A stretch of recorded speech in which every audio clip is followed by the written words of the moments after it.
Bonjour à tous, les ministères Notre Pain Quotidien vous proposent la méditation du jour.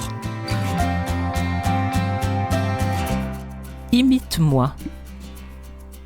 Tandis que son père jetait sa ligne à l'eau, le petit Thomas, 2 ans, l'imitait en maniant sa canne à pêche en plastique.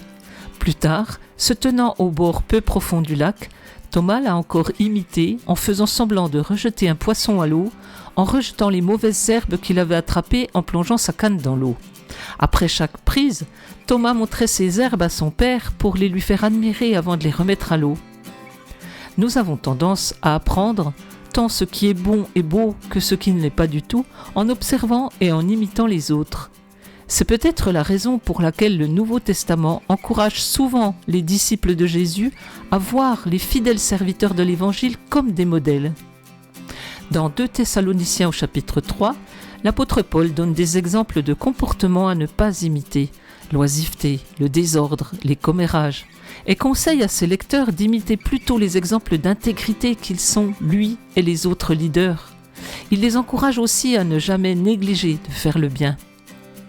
Mais Paul sait qu'en définitive, son exemple ne mérite d'être imité que dans la mesure où il imite Christ.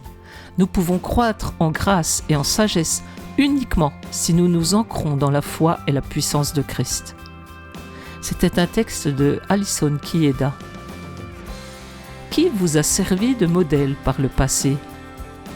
Qui pourriez-vous influencer à votre tour? Père Céleste, merci pour les personnes formidables que tu as mises sur mon chemin, qui m'ont mené à toi et qui m'aident à savoir comment vivre selon ta puissance et ton amour.